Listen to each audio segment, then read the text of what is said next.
right, I have it here. This is the M5 iPad Pro. This is the 11-inch. I'm upgrading. Obviously, I have the M4 13-inch. I have the M2 11-inch, so we're going to upgrade these. I'm going to get this added to the collection. I don't think most people need to spend this kind of money. I did go with the 1 terabyte, the nano texture display. Very expensive. Most of you do not need to do what I did. I'm doing this for science, so just keep that in mind. But without further ado, let's get this out of the box. So, of course, with Apple, you get these pull tabs here, so we don't even need to bother with the knife today. So let's just put that to the side there. And again, this is the 1 terabyte model. And let's open this part up here. And again, we've seen this so many times already with this unboxing experience from Apple. And here it is. This, of course, is the silver. So you can get it in space black and silver. Put that to the side.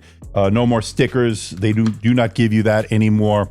So just keep that in mind. You have your instructions here. You get a polishing cloth since I do have the nano texture. And then, of course, you get some cleaning the display, the instructions there.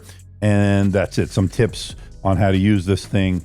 But no stickers. The cleaning cloth is pretty good. Let's put that in there and just move on with that. Now, sorry, Europe, you do not get this. This is something you get here in the US, though. The power brick here and your braided USB Type-C cable. This, of course, is really nice. It's in white to match the silver color, I guess. If you get it in the space black, that would be black. But Europe and I think Great Britain, you do not get anything as far as a charger in the box. So you do not get that, unfortunately. Nice to have the cleaning cloth there. And then again, you have your instructions there. So that's it for that. Let's put this to the side. And of course, we get the unit itself. Let's take this off carefully here. Sort of. And there it is. And of course, this has the nano texture on it. So that is good. Let's put that over there. And there you have it. This is the design here. And you can take a look at it over here. Very thin, very light. Let's take a look at the M2, which is the 11-inch that I have. And here it is next to my M2. And as you can see, this one is the space gray, I think, at the time. I don't know if they called it space black. Don't remember. But you can see here, it is definitely a little thicker, but it was pretty thin in its own right. But there you can see it there.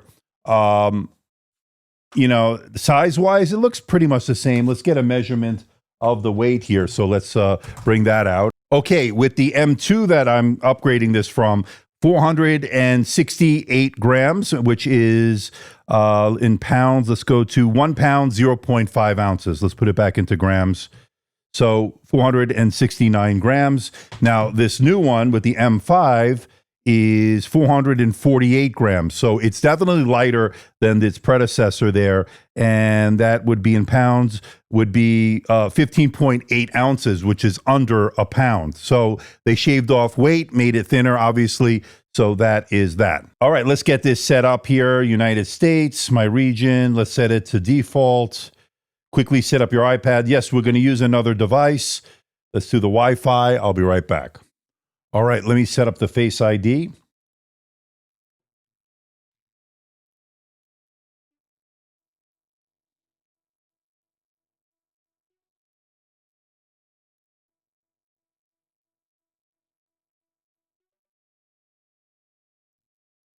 That was easy. Let me create a passcode. So I'm going to transfer it from another iPad, set up with, okay, so looking for a nearby device. Okay, so let's turn this one on. Unlock to continue. Okay, set up new iPad, it's saying. Okay, so hold this to the camera here. And getting things ready.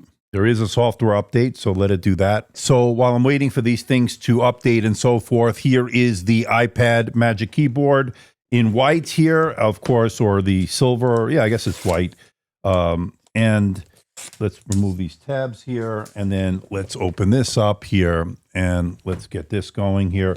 And I wanted to try something different this time. Again, I'm normally with the black, but this one is looking really good so far, and there it is.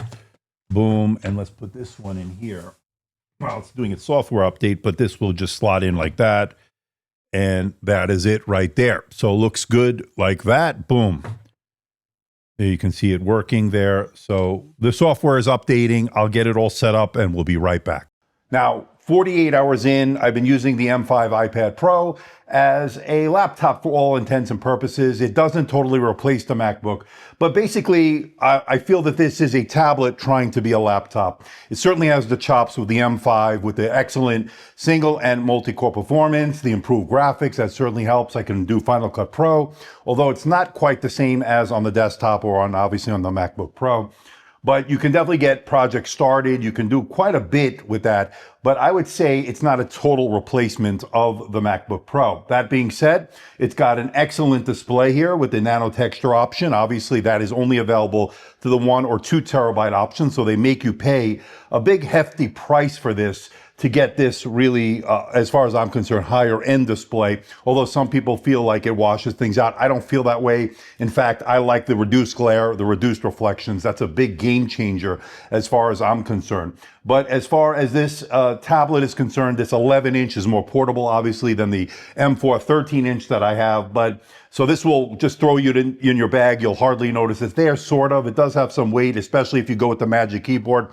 Now, speaking of the Magic Keyboard, really nice here. This is my first time with the white one, and obviously it looks great. Hopefully over time it will hold up in terms of the appearance. It doesn't smudge, and hopefully it doesn't fray like I did have on the one for the M2 iPad Pro, my 11-inch, that I upgraded from particular to the 11-inch. So that is one area where I think this is good in terms of the keyboard. Now, one thing that this does bring is a very hefty price tag, as far as not only the tablet is expensive, but this Magic Keyboard coming in at $300, $350 if you go to the bigger 13-inch size. So I think it's a very high premium you pay. Now, it's a great keyboard, but it is very expensive. I'll go more into that in the full review. Now, performance-wise, let's talk a little bit more specifics here. The single multi-core is definitely better than M4. We see it in the Geekbench. We see it in a lot of the benchmarks I've run on this. You can do Geekbench AI on this as well. That certainly shows that the Apple Intelligence, or the AI on this particular unit,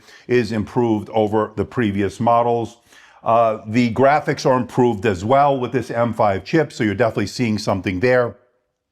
And I would say the overall takeaway for this is the performance is a gain year over year, gen over gen over the M4. Is it worth the hefty price tag that you have to pay to get this? I'm not sure. And especially if this is trying to find an identity. Again, it has the CPU, it has the GPU, it has the chops to be a full-fledged laptop. It's just not a laptop. It's a tablet trying to be a laptop. Now, iPad OS 26 is a game changer in a lot of ways. You can resize windows. It's a more desktop-like experience, more MacBook-like experience. So that will certainly help. I like having the cellular Wi-Fi connection here. Now, this is improved 5G. It has the C1X chip, so definitely an improvement. I did see a nice improvement with the 5G. I'm on Verizon. I also have the M4 with the 5G option, and this definitely has a little bit better performance. I don't get really good Verizon performance here, reception, and this actually did better. So that certainly helps having an improved 5G chip. Now, you also get the N1 on this. That means you're getting Wi-Fi 7, something we don't get on the M5 MacBook Pro. And of course, I'll leave a link to my video on that, on some of my initial thoughts on that. But is it worth paying almost $2,000 for this, all said and done? Actually, over $2,000 with the with the pencil, I should say, and the Magic Keyboard. I don't think it's a replacement of the MacBook Pro or any laptop for that matter. Look, it doesn't even want to stick there. I'm having trouble there. That's one little thing with this Magic Keyboard. Sometimes it's hard to get it connected on there, but it's a pretty secure connection when connected. But it's not a total replacement of the MacBook Pro, and I think this is a nice companion device. Hefty price tag is really what holds me back from recommending this. I know some creatives like to use it, especially with the Pencil Pro here and so forth, and especially with this nice display. It certainly does a good job in that regard. But again, it's hard to justify the dollars when this is not a full-fledged laptop. Yes, iPad OS 26 is much better. That is not a problem. But again, my final thoughts here, this is a great improvement. It's not a revolutionary. It's not going to be massive improvement. So if I think you have the M4 iPad Pro, I don't think you need to go out and run and spend all this money, especially for the 1 or 2 terabyte model to get this nano texture display. I think it's a hefty price tag, and I don't think most people should do that. I think an entry-level one is perfectly fine for a lot of you, because I don't think this is a full-fledged replacement, at least from a laptop perspective. Now, from a tablet perspective, people do use this as their only device, and it does work well in that regard, and God bless you. I tried, I can't do it. I need to have 2 devices, or at least a laptop and then something like this to really get the full experience. But let me know what you think in the comment section below. Now, I have a lot of more testing to do on this. I got to do battery life and all that. So far, it's looking okay in terms of battery, not groundbreaking. Now, I've been using a lot of the 5G, so that might be affecting my battery life. Of course, I'll give you my final numbers when I'm ready to present that, when I do all my testing. But let me know what you think about all of this in the comments section below. So please hit the like button, please subscribe, please share this video. Don't forget to leave a comment in that comment section below. Now, if you're a casual viewer of my content, why not consider subscribing? Why not do it? Because it does help support the channel as we're making our push for 300,000 subscribers. We're almost there. I'd like to get there by the end of the year. If you're gonna buy something like the iPad Pro, why not hit the links in the description below? Yes, it may or may not be affiliate links with Apple. I never know these days, just depends. So it certainly does help support the channel if it is an affiliate, and of course it helps keep the lights on, not only in my studio downstairs, but in my house that I'm presenting this from. So until next time, this is Andrew, and I'll see you in the next video.